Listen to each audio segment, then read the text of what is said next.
നമുക്ക് കിഡിലൻ ടേസ്റ്റിലൊരു പായസ റെസിപ്പി കണ്ടു നോക്കിയാലോ. സേമിയ പായസമാണ് നമ്മൾ ഇന്നിവിടെ തയ്യാറാക്കി എടുക്കാൻ പോകുന്നത്. അപ്പോൾ ഈ രീതിയിൽ നിങ്ങൾ തയ്യാറാക്കി നോക്കുകയാണെന്നുണ്ടെങ്കിൽ ഇടയ്ക്കിടെ ഉണ്ടാക്കട്ടോ, അത്രയ്ക്കും പൊളി ടേസ്റ്റാണ്.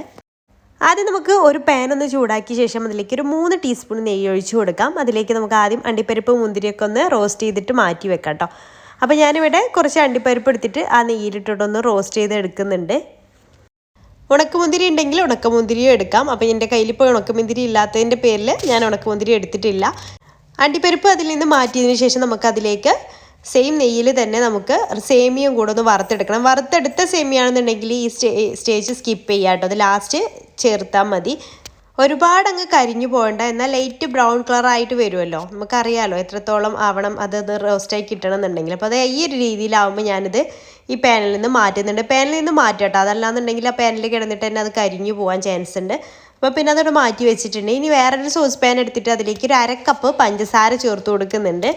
പഞ്ചസാര കാരമൽ ചെയ്തിട്ടാണ് നമ്മൾ ഈ ഒരു പായസം തയ്യാറാക്കി എടുക്കുന്നത്. അതുകൊണ്ട് തന്നെ ഇതിന് പ്രത്യേക ഒരു ടേസ്റ്റ് കൂടിയാണ് കേട്ടോ. പഞ്ചസാര പാനിലേക്ക് ഇട്ട് കൊടുത്ത ഉടനെ ഒരുപാട് അങ്ങ് ഇളക്കൊന്നും വേണ്ട കേട്ടോ. അതൊന്ന് മെൽട്ടായിട്ട് വരുന്ന സമയത്ത് മാത്രം ഒന്ന് ഒരു തവി വെച്ചിട്ടൊന്ന് ഇളക്കി കൊടുത്താൽ മതി.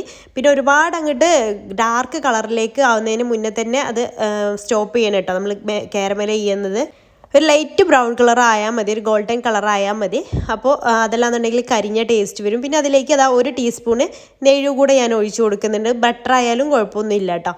പിന്നെ അതിലേക്ക് ഇതാ ഒരു 1/4 കപ്പ് കണ്ടൻസ് മിൽക്കാണ് ഈ ഒരു സമയത്ത് ചേർത്ത് കൊടുക്കുന്നത്. അതും കൂടെ ചേർത്തിട്ട് നന്നായിട്ട് തന്നെ മിക്സ് ചെയ്തെടുക്കുക. ഈ ഒരു സമയത്ത് നമ്മൾ കണ്ടൻസ് മിൽക്ക് കൂടെ ചേർത്തിട്ട് ഇത് ചെയ്തെടുക്കുന്ന സമയത്ത് നല്ലൊരു ടേസ്റ്റാണ് കേട്ടോ. കണ്ടൻസ് മിൽക്ക് നല്ല ടേസ്റ്റ് അല്ലേ. അതിലേക്ക് ഒരു കാരമലിൻ്റെ ഇതും കൂടെ ചെയ്ത് നന്നായിട്ട് മിക്സ് ചെയ്ത് കുറച്ച് സമയം ഒന്ന് തിളപ്പിച്ചെടുത്താൽ അതും നല്ല ടേസ്റ്റാണ് കേട്ടോ ഈ ഒരു പായസത്തിന് കിട്ടുന്നത്. ഇനി നമുക്കതിലേക്ക് ഒരു 2 കപ്പ് ചൂടുള്ള വെള്ളം, തിളച്ച വെള്ളം അതിലേക്ക് ഒഴിച്ചു കൊടുക്കുക. ഈ ഒരു സമയത്ത് നമ്മൾ തിളച്ച വെള്ളം അവിടെ സൈഡിൽ വെക്കണം കേട്ടോ. പച്ചവെള്ളം ഒഴിച്ചാൽ അതൊക്കെ ക്രിസ്റ്റലാവും, പിന്നെ അതൊന്ന് മെൽട്ടായി വരാൻ കുറച്ച് സമയം എടുക്കും. അപ്പോൾ ചൂടുവെള്ളം തന്നെ ഒഴിച്ചു കൊടുത്തോളൂ. പിന്നെ ഒരു 3 കപ്പ് 250 ml കപ്പിൽ 3 കപ്പ് പാലും കൂടെ ഒഴിച്ചു കൊടുക്കുന്നുണ്ട്.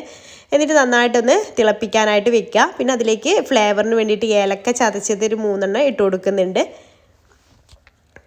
പിന്നെ മധുരമൊക്കെ നിങ്ങൾ നോക്കിയതിന് ശേഷം ഇട്ട് കൊടുക്കുക. ഇനി എത്രത്തോളം മധുരം വേണമൊക്കെ നിങ്ങളുടെ ഇഷ്ടത്തിനനുസരിച്ച് ചെയ്യുക. പിന്നെ മധുരം ഒന്ന് ബാലൻസ് ചെയ്യാൻ വേണ്ടിയിട്ട് ഒരു നുള്ളു ഉപ്പ് ചേർത്ത് കൊടുക്കുന്നുണ്ട്. ഇനി നമുക്ക് വറുത്ത് വെച്ചിട്ടുള്ള ഇങ്ങനെ പാലൊക്കെ ഒന്ന് തിളച്ച് വരുന്ന ആ ഒരു സമയത്ത് തിളക്കാനായിട്ട് നിൽക്കുന്ന ആ ഒരു സമയത്ത് നമുക്ക് വറുത്ത് വെച്ചിട്ടുള്ള സേമിയയും കൂടെ ചേർത്തിട്ട് നന്നായിട്ടൊന്ന് തിളപ്പിച്ചിട്ട് വേവിച്ചെടുക്കുക. ഒരു 15 മിനിറ്റ് ഒരു മീഡിയം ഫ്ലെയിമിൽ ഇട്ടിട്ട് തിളപ്പിച്ചെടുത്താൽ മതി. അപ്പോൾ മധുരം ഞാൻ കുറച്ചുകൂടെ ഒന്ന് ആഡ് ചെയ്ത് കൊടുക്കുന്നുണ്ട്. നമുക്ക് എത്ര മധുരം വേണോ അതിനനുസരിച്ച് ആഡ് ചെയ്ത് കൊടുക്കുക. പിന്നെ പായസത്തിൻ്റെ തിക്നെസ്സൊക്കെ നിങ്ങളുടെ ഇഷ്ടത്തിനനുസരിച്ചാണ്. അപ്പോൾ ചൂടാറുമ്പോൾ ഒന്നുകൂടെ തിക്കായിട്ട് വരും. അപ്പോൾ അതിനനുസരിച്ച് പാലൊക്കെ യൂസ് ചെയ്താൽ മതി. കറക്റ്റ് ഒരു ഏകദേശം 15 മിനിറ്റ് കൊണ്ട് തന്നെ ഇത് നന്നായിട്ട് തന്നെ കുക്കായി. ഒരുപാട് അങ്ങനെ സേമിയ വെന്ത് കുഴഞ്ഞു പോരുത്, അപ്പോൾ പായസം കഴിക്കാൻ വലിയ ടേസ്റ്റ് ഉണ്ടാവില്ല. എന്നാൽ വേവേം വേണം, ആ രീതിയിൽ വേണം സേമിയം കുക്ക് ചെയ്തെടുക്കാൻ വേണ്ടിയിട്ട്. അപ്പോൾ അതാ നമ്മുടെ പായസം ഇവിടെ റെഡി ആയിട്ടുണ്ട്. ഇനി നമുക്കതിലേക്ക് റോസ്റ്റ് ചെയ്ത് വെച്ചിട്ടുള്ള അണ്ടിപ്പരിപ്പൊക്കെ ഒന്ന് ഇട്ട് കൊടുക്കാം. അതുപോലെ തന്നെ ലാസ്റ്റ് ഓപ്ഷണലാണ്, വേണമെന്നുണ്ടെങ്കിൽ 1 ടീസ്പൂൺ കൂടെ നെയ്യ് കൂടെ ഒഴിച്ച് കൊടുക്കട്ടെ. ഞാനിത് ഓഫ് ചെയ്തതിന് ശേഷം നെയ്യും കൂടെ ഒഴിച്ച് കൊടുക്കുന്നുണ്ട്. നിർബന്ധമില്ല, പക്ഷേ ഒന്നുകൂടെ നല്ലൊരു ഫ്ലേവറും നല്ലൊരു ടേസ്റ്റും കിട്ടും നെയ്യിൻ്റെ. അതുകൂടെ ചേർത്തിട്ട് നന്നായിട്ടൊന്ന് മിക്സ് ചെയ്തെടുക്കുക. അപ്പോൾ നല്ല ടേസ്റ്റി ആയിട്ടുള്ള കിടിലൻ പായസം ഇവിടെ റെഡി ആയിട്ടുണ്ട്. നിങ്ങൾക്ക് ഇഷ്ടമായിട്ടുണ്ടെങ്കിൽ എന്തായാലും ഒന്ന് ട്രൈ ചെയ്ത് നോക്കുക. ഈ രീതിയിൽ ട്രൈ ചെയ്തിട്ട് നോക്കിയിട്ടില്ല എന്നുണ്ടെങ്കിൽ ഇഷ്ടമായാൽ ലൈക്ക് ചെയ്യാനും ഫീഡ്ബാക്ക് അറിയിക്കാനും മറക്കരുത് കേട്ടോ. അപ്പോൾ ഇൻഷാല്ലാ പുതിയൊരു നല്ലൊരു റെസിപ്പി ആയിട്ട് നമുക്ക് അടുത്തൊരു ദിവസം കാണാം. താങ്ക്